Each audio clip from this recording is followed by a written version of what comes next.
Ici, Basali Moussala. Namboka o Basali Moussala. Basali Moussala o que na banda kunyoso na banda kwa bakonzi musique na bango ekoti. Alors mbela eza que mutu nyonso apambwama na musique ya Lucie. Bon ben baza la paix impliqué pour na tous les live vraiment lokola fille digne ya mboka o.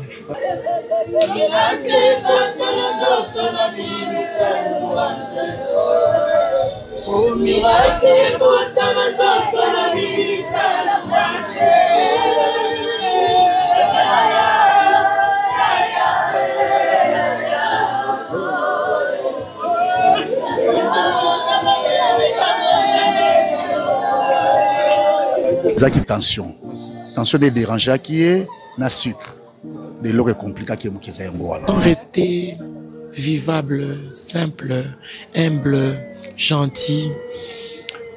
Baebi patnos baebi surtout côté na ba on a tumbo la ba on mi balé. Donc c'est vraiment bayaya ponanga bayaya. En ces jours de gloire, en ces jours de fête, tous les frères de Jésus seront heureux pour tout. La voix du peuple, oh, la voix du peuple, oh, c'était bien, oh. Vincent Chilouise, étoile de la presse. La voix du peuple, toujours longueur d'avance. Les informations partout dans le monde. La voix du peuple, toujours actualité, la actualité. La voix du peuple, maman n'a raillé.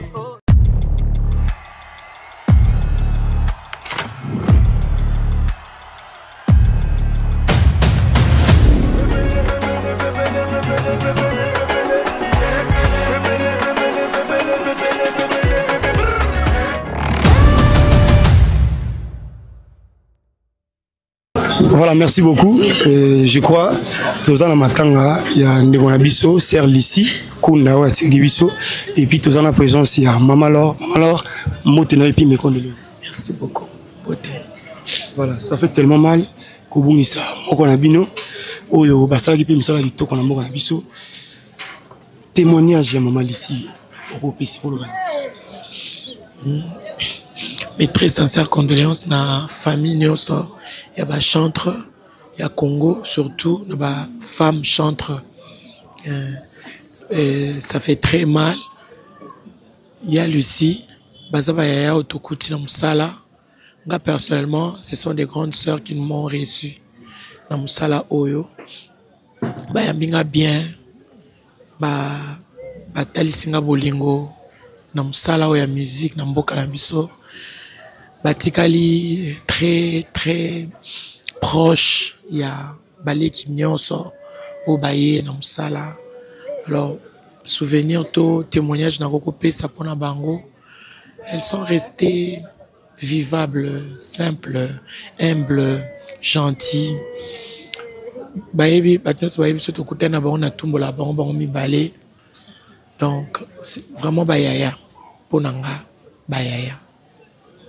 Alors, qu'est-ce qui fait la différence, maman, lors de la génération de Pino, la maman d'ici, la génération de humilité, simplicité, c'était dû à quoi? Parce que vous avez enseigné, tous les qui éducation pour le dans le Rwanda. Koyeba Nzambe, éducation et puis nature, il y a bateau, nature il y a mutu. Parce que nature a mutu peut contaka, tant qu'il y a baksa Nzambe. Je crois que c'est ce qui a fait que tout qui bien, tout ça qui bien à tout moment, même sur mon anité au téléphone, on sait que tout ça bien. Il y a Lucie, tout coutani dernièrement, Nazaki éprouvé, j'ai perdu ma sœur, Bazaki on a même en retard, Bazaki on a un hôpital à cinquantenaire, Baye, Mbango. Donc, Eza, Nabonzambe, Kouye Baye, Soumalamu, tout ça va pèlerin. Ça fait trop mal.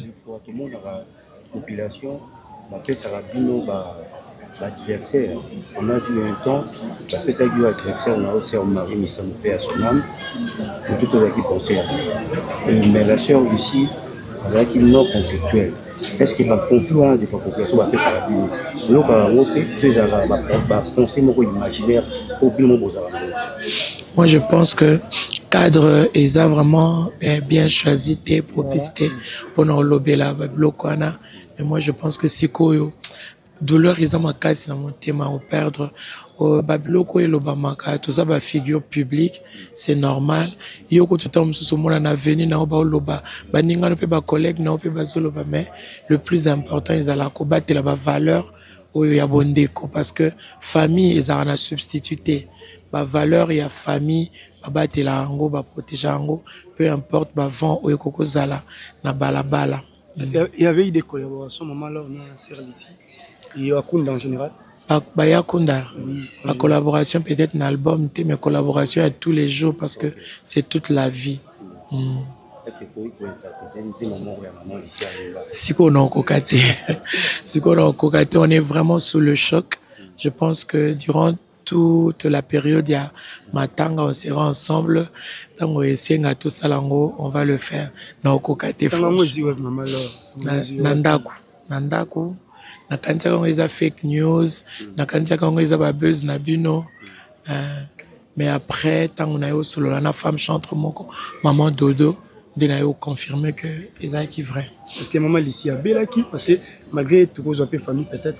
Est-ce que tu vois qu'il y a Sangwaliwa et pardon il y a maladie tout ça. Il y a au moins koka monyo stozo kamwa wa isa parce que tu qui sont maladie té. Koka mo tozo kamwa au moins la tozo kamwa. Ils a choc ma casse parce que ils a la ata. Oui, qui attaque, il y a Lucia Zobé là-bas qui nous visiter, qui attaque en Galiema, qui attaque à l'hôpital Songolo, mais tout ce qui est le côté, il y a un moniteur qui est Moutakufi, au moment où le cas est à rumeur, où il circule parfois dans les réseaux sociaux. Tout ce qui est le cas est à maladie. Maman, alors, par rapport à ce Moutakufi, il y a vraiment une réflexion. Nous avons l'association, est-ce qu'entre Bino et Amour, on a pu s'entraider entre Bino et l'association? En tout cas, s'il faut parler association, il faut peut-être ma tête. Nous avons beaucoup plus besoin de changer cadre. Tant que le bela et comme maintenant, je pense, le résultat est au monana à partir de voilà, peuple de Dieu, ils ont l'andabino et puis les fans nabino, ils ont l'andabino ou ils ont les longs nabino.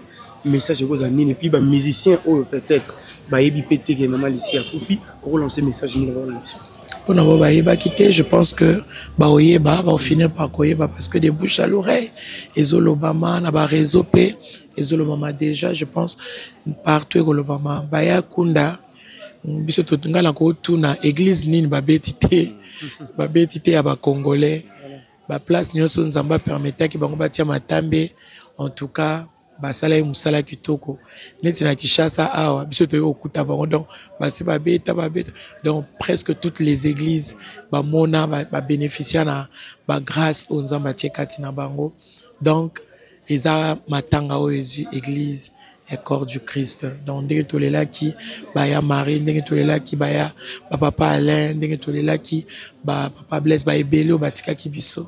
Je pense que Tolela y a Lucie de la même manière parce que Aza vraiment icône Oyo Asili Kukoya. Maman alors tous en matanga tous qui plein multibilité tout moni ndeko biso Janify gouvernement elela ki ba senga ki lisoni pa maman Denise maman Kunda ndio molobi oyo église nini ba invité baza génération bino boye même si mana bango ba sali ya ebele na mboka na biso et tant que aussi grand ya musique na biso message ko la sira nini na ba konzi pour na maman na biso ici. En tout cas, message est ça que y a Lucie Basali Moussala. Namboka o Basali Moussala. Basali Moussala o que na banda kunyo so na banda ko bakonzi musique na bango ekoti. Alors mbela eza que mutunyo so apambwama na musique ya Lucie. Bon ben base la paix impliqué pour na tous les lives vraiment lokola fille digne Yamboka. Voilà, merci maman. Merci alors, beaucoup. Lui de figure emblématique. Voilà, et toujours continuer et tout ça quand on a matanga maman na biso ici et Kunda tout ça na apporte mes condoléances. Merci beaucoup, c'est apôtre Donanto ya. Oui, naza moko kati ya bakunda sister. Baza bato yo on a benga bango baza motema ya apôtre Donat. Ce qui n'enzemba j'ai vu la gloire baboka kolela Donanto ya izana bandi pesa na suka na apôtre Donat zanga. Ce qui le bakunda banyata France eza na nzela prière apôtre Dona ndeza na ba souvenir ebele na koloba na liwa ya mama Lisi avant mama Lisi akufa po bavandaka mingi pa na nga na église mama Peggy pour le matati mama Lisi akufi azaka na église na maboko na nga nda kobela mama Lisi eza malade te sali 10 mois 20 te eza biloko esalami na 2-3 jours ezalaki je crois bien mercredi na yambaka chaque mardi na jeudi 10h à 14h tozalaki na mama Lisi mardi na yambi ba on a réception abi apôtre na oyoka bien te abi ça va soto sisi prière ou que soit traitement mercredi na ye na matete po nazana monga fula na ye na leki wana na kutali na mama Lisi na bonde babi ni na bi papa na senti naza faible na senti mulili na kotambola bien te nga bi savait koleka et koleka par la grâce de Dieu na salé les prières j'ai dit to kute na mama Lisi na prier pe po na ye kaizaki moi ça va vendredi na leka l'église te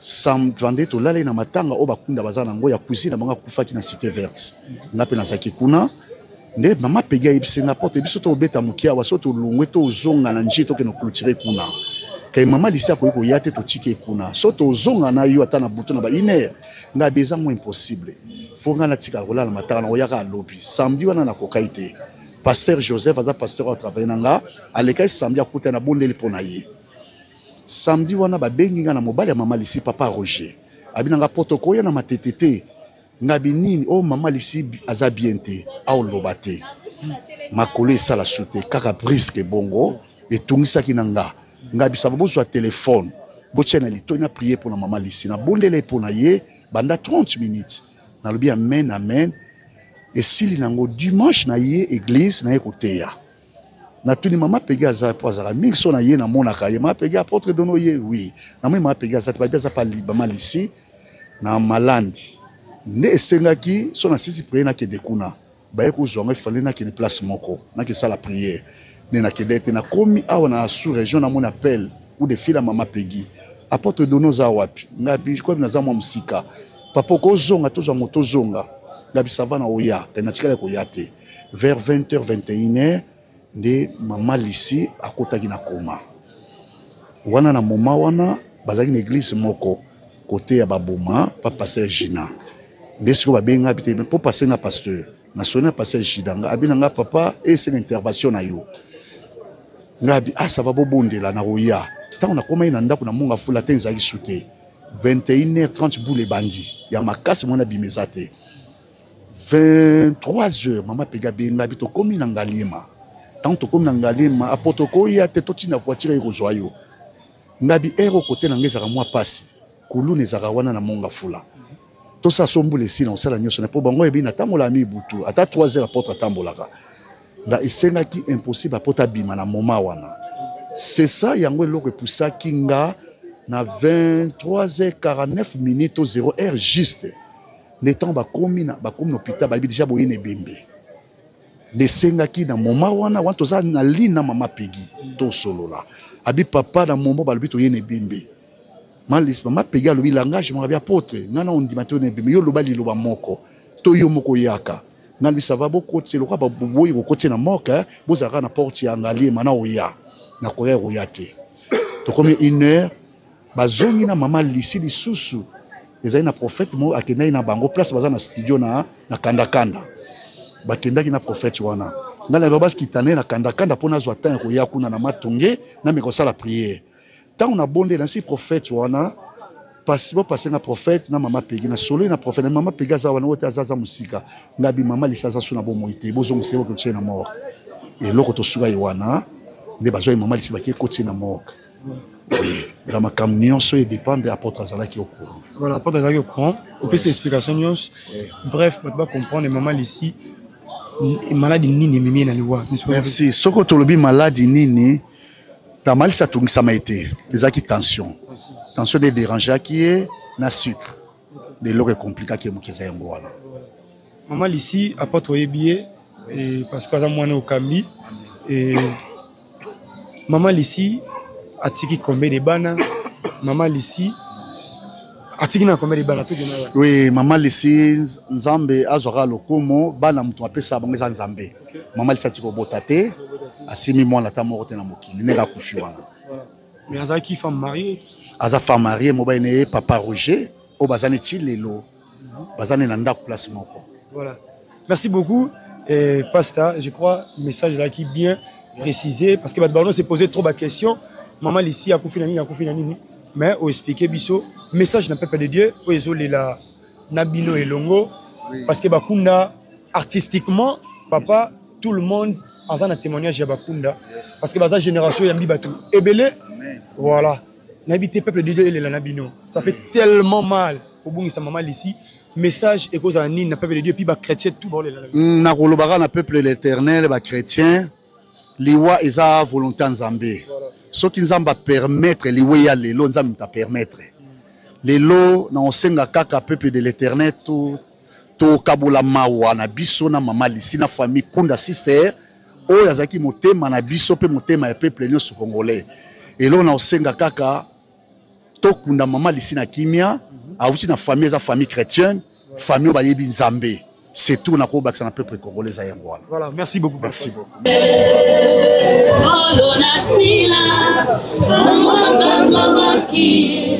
Sena kombola yo ya wakambola kibango elonga inakangami ona nini koyembela yo nangu ya loyeko angolanga inakika ya mandesi o masia onde longa langa ye o masia onde longa langa ye Bika bika mwana yo, sali na kai koluna yo, bika bika mwana yo,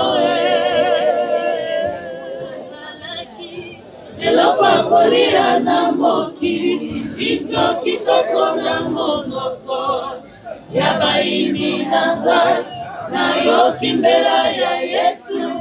Nayambiro kola mokonzi na bomwani na komili peka peka wazona mono kwa baili nanga Ozalia nga Yeswe Nazalia yo Yeswe Ozalia nga Yeswe Nazalia yo yaya Ozalia nga Yeswe Nazalia yo Yeswe Mozalianga, oh, wana malingi pamoja telo boko, oh, Yesu, ya ya, oh, Yesu,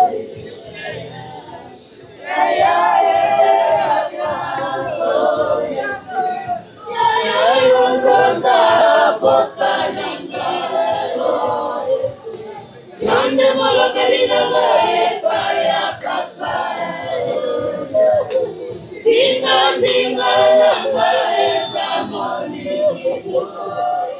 Umakondela bia ya yosapole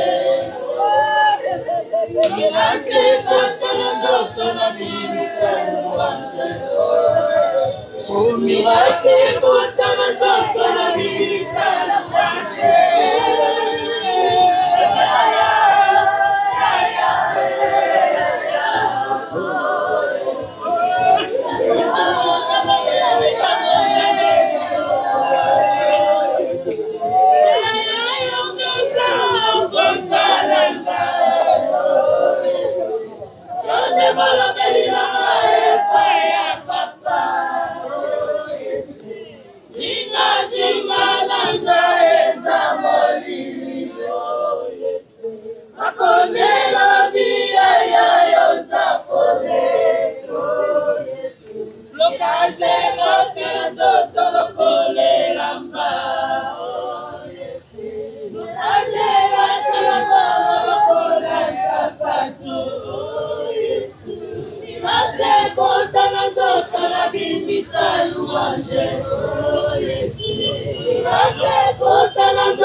C'est bon.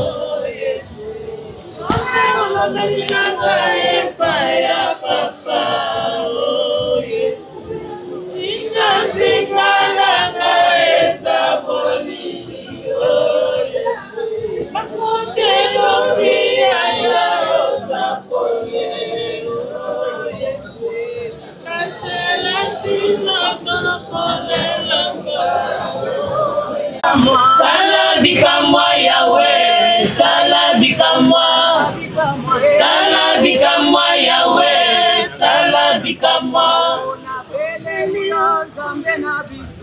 salabika moi, salabika moi, salabika moi Yahweh, salabika moi, salabika moi Yahweh, salabika moi, salabika moi, salabika moi, salabika moi Yahweh, salabika moi, salabika moi Yahweh, salabika moi, salabika moi, salabika moi, salabika moi Yahweh, salabika moi, salabika moi Yahweh, salabika moi, salabika moi Yahweh, salabika moi.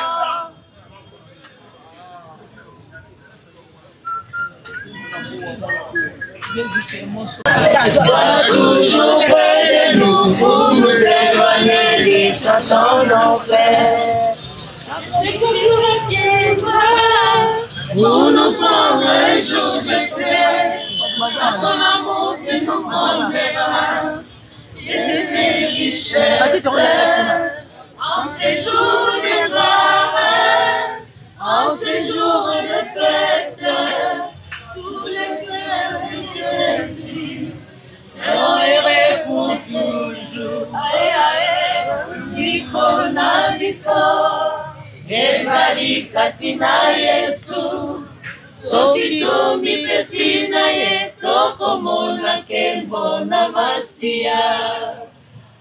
Nikona biso, ezali katina Yesu, soki tomipesi na ye tokomona nkembo na masiya. Ekolo ezali wapi, opesi yango na kanganga, opesi yango na kindoki, oyanga ezali na Yesu. Ekolo ezali wapi, opesi yango na banganga, opesi yango na kindoki, oyanga ezali na Yesu. Lobiko na biso, ezali katina Yesu, soki tomipesi na ye tokomona nkembo na masiya. Lobiko na biso, ezali katina Yesu, soki tomipesi na ye tokomona nkembo na masiya. Ngai nazalaki na potopoto, ngai nazalaki mobungi, Yesu ye moko alukinga, lobiko na ezali na Yesu. Ngai nazalaki na potopoto, ngai nazalaki mobungi, Yesu ye moko alukinga, oyango nanga ezali na Yesu. Aye aye, lobiko na biso, ezali katina Yesu, soki tomipesi na ye tokomona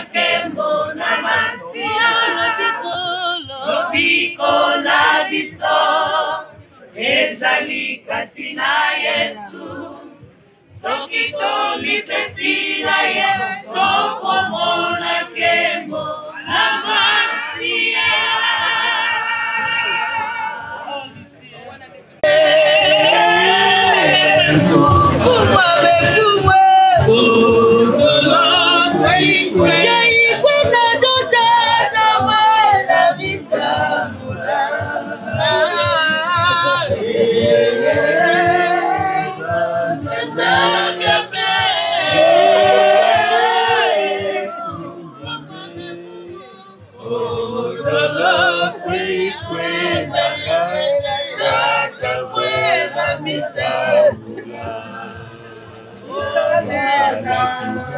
Tika Israeli mabebo mwana Sango yango leko nanga mwana Tika Israeli mabebo mwana Sango yango leko mwasi mwana Tika Israeli mabebo mwana Sango yango leko nanga mwana Tika Israeli mabebo mwana Sango yango mwana mwana Tika Israeli mabebo mwana Sango yango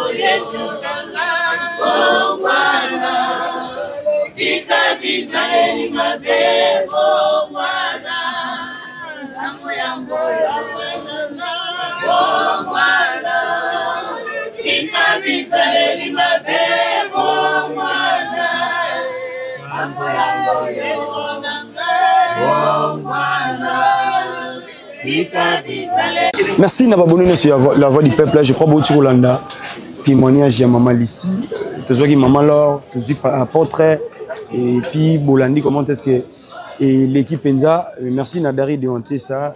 Derrière la caméra, Vincent Tulis, mon boss, pourquoi pas Château Kolo, réalisateur en Zambie, mais ça aussi, tout parce que dans Bisso, que vient Katumba, Scobar, Papa Daniel, les véritables, eux, les seuls codes, mon allié, il y a Willy, Mouchene, pourquoi pas aussi, il y a Eric Moukweso, Papa Eric Moukweso, oh déjà, Maison Ephraim, ils ont soutenir à 100% événement, la mission, il y a Pasteur, Moïse Emile le 19 mai dans le stade de Martyrs, Maison Ephraim, et Papa Eric Moukweso, Masolo, à 100%, ils ont soutenir événement, Maison Ephraim, ils ont la maison de la pépère à qualité.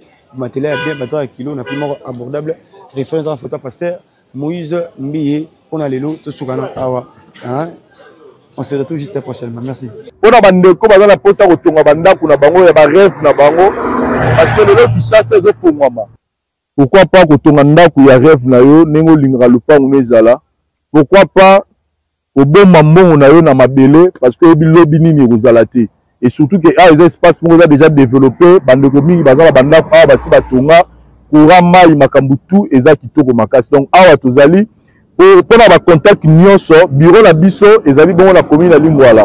Avenue Kalembelembe numéro 256 botunika la flat Hotel Tenazia. Donc eza non loin ya commune ya maison communale ya Lingwala.